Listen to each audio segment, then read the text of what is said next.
Hello everyone and welcome to today's video. I know that it has been quite a few days since we did part 1 of chapter 7.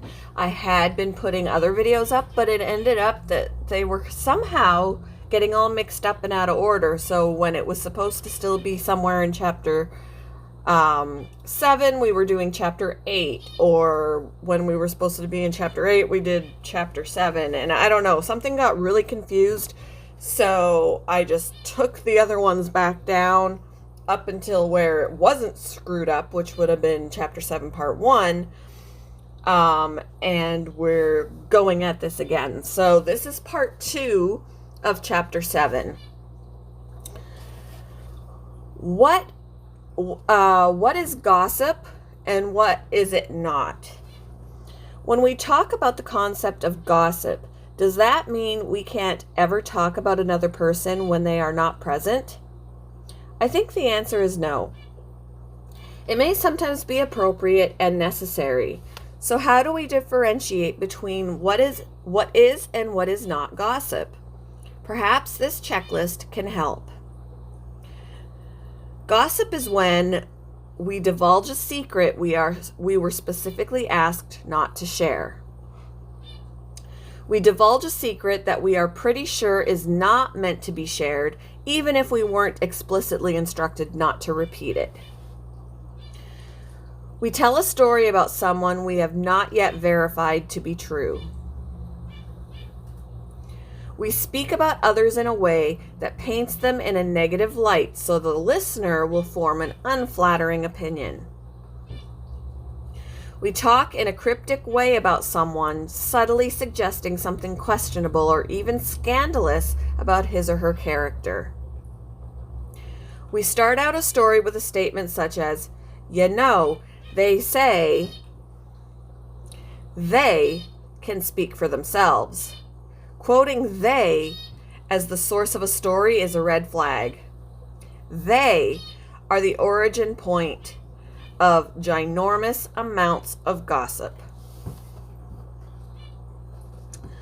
All right, so what is gossip not?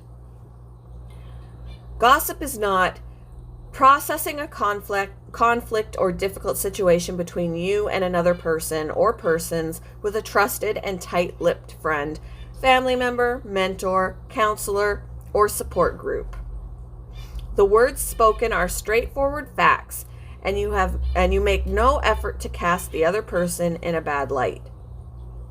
You truly desire support, guidance, and prayer for handling the situation. Giving your honest opinion when asked about someone's character in a reference situation, such as when someone is applying for a job, a scholarship, or a leadership position.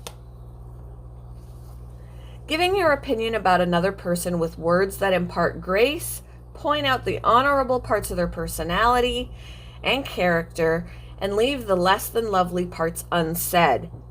My mama always told me that if you look hard enough, you can find the good in anyone. This reminds me of an old rhyme that goes like this: "There's so much good in the worst of us, and so much bad in the best of us, that it hardly becomes any of us to talk about the rest of us." The word gossip appears at least a dozen times in both the Old and New Testaments. The Old Testament Hebrew word is rakil, which refers to one who travels about speaking slander or telling tales. The New Testament Greek word is sitharismus, which describes a whisperer who goes around revealing secrets in order to paint someone else in a bad light. Throughout the Bible, a gossip is never spoken of highly. Gossip is always treated as something that does damage and is to be avoided. Interestingly enough, the Bible rarely uses the word gossip as a verb. It is usually a noun. Today, we often use gossip as a verb, an action word. "Now don't talk like that, you're gossiping." Or, "She runs off her mouth constantly, gossiping all the time." But the Bible doesn't separate the act of gossip from the person who does it. Gossip is something one is. It is a label that sticks and stinks. Let's look at it another way. Suppose you have a friend who really likes to sing, but she's not particularly skilled at it. Yes, she may occasionally sing with the worship team at church, or belt out a tune as she's driving along in her car, but she is just a person who happens to like singing. You wouldn't really characterize her as a singer. But let's say another friend has a phenomenal singing voice. She is so good that she is paid to sing in public, and you are just sure if she could get up the nerve to compete, she would make the top 10 on American Idol. And you'd be right there in the first row of the audience cheering her on and hoping to meet Ryan Seacrest in person. That friend of yours has earned the label of singer. Singing is something she does so well, the word doesn't just describe what she does, it embodies who she is. Those of us who have a habit of spreading untruths or saying unflattering things about people behind their backs earn the label gossip. And Scripture has some pretty strong words when it comes to such a person. We'll explore that and how to stop gossiping later in the chapter. For now, let's look at the flip side, what it's like to be on the receiving end of gossip. I doubt if there is a person alive who hasn't been a victim of gossip, so how should we respond when we discover we are being gossiped about?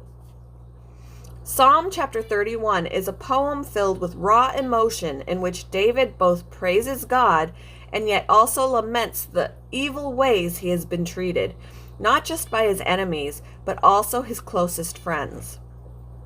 The psalm begins with an appeal for God's help and protection. In you, Lord, I have taken refuge. Let me never be put to shame. Deliver me in your righteousness. Turn your ear to me. Come quickly to my rescue. Be my rock and refuge, a strong fortress to save me. Since you are my rock and my fortress, for the sake of your name, lead and guide me. Keep me free from the trap that is set for me, for you are my refuge. Into your hands I commit my spirit. Deliver me, Lord, my faithful God. David seems to have a pretty unwavering faith in God, knowing it is God alone who is his refuge. But he is also aware of the dangers lurking out there, which the psalm goes on to describe. I hate those who cling to worthless idols. As for me, I trust in the Lord. I will be glad and rejoice in your love, for you saw my affliction and knew the anguish of my soul. You have not given me into the hands of the enemy, but have set my feet in a spacious place. Be merciful to me, Lord, for I am in distress. My eyes grow weak with sorrow, my soul and body with grief. My life is consumed by anguish, and my years by groaning. My strength fails because of my affliction, and my bones grow weak. Because of all my enemies, I am the utter contempt of my neighbors, and an object of dread to my closest friends. Those who see me on the street flee from me. I am forgotten as though I were dead. I have become like broken pottery. And then we come to the gossip.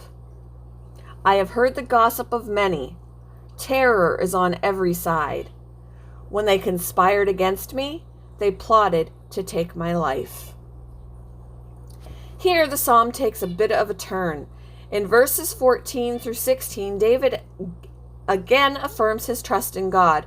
It's almost as if he's trying to convince himself that God really is in control. My friend Renee Swope calls this bossing your heart around. It's a heart-rattling experience when other people use lies to come after us. At those times, repeating out loud the promises of God and remembering his power can help us to calm our anxious hearts. Or, to quote Psalm chapter 31, How abundant are the good things that you have stored up for those who fear you, that you bestow in the sight of all, on those who take refuge in you. In the shelter of your presence you hide them from all human intrigues. You keep them safe in your dwelling from accusing tongues.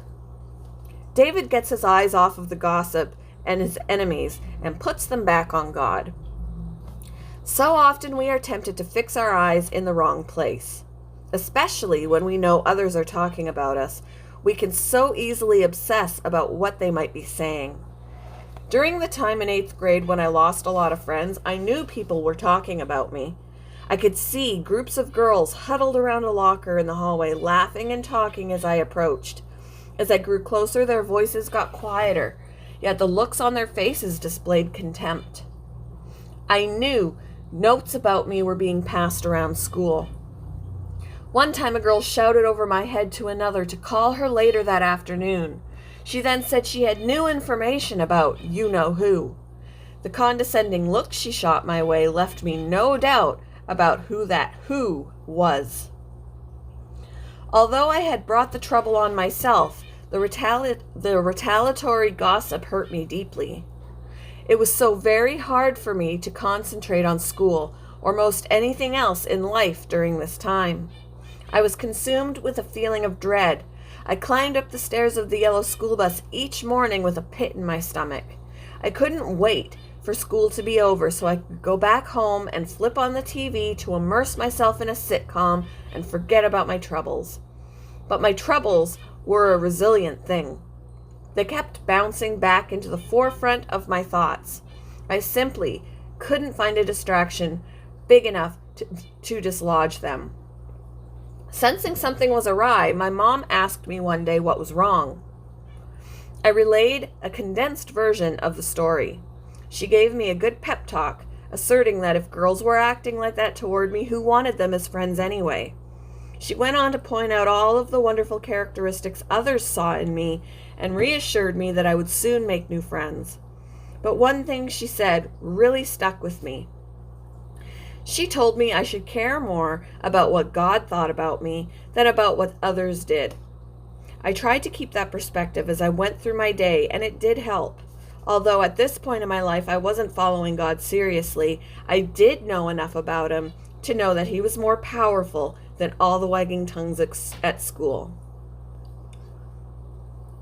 This perspective of God as bigger than any circumstance is the one David takes in Psalm 31. The psalm wraps up with him no longer afraid of the accusing tongues, but tucked safely into God's dwelling place. He praises the Lord for the wonders of His love and for coming to his rescue when he cries out for help. He buttons up the entire piece with these words: "Love the Lord, all His faithful people. The Lord preserves those who are true to Him, but the proud He pays back in full. Be strong and take heart, all you who hope in the Lord." What is the takeaway of this emotion-packed psalm? Can we unearth any truth or action plans that we should implement today if we ourselves have been the victims of gossip? Oh yeah, there's a few. And we'll get into those in part 3. Thank you for joining me today, everybody, for the video. I'm sorry that it's taken so long to get this one done. I hope you enjoyed it. I hope you've all had a very wonderful day, and I will see you tomorrow for part 3. Bye, everybody.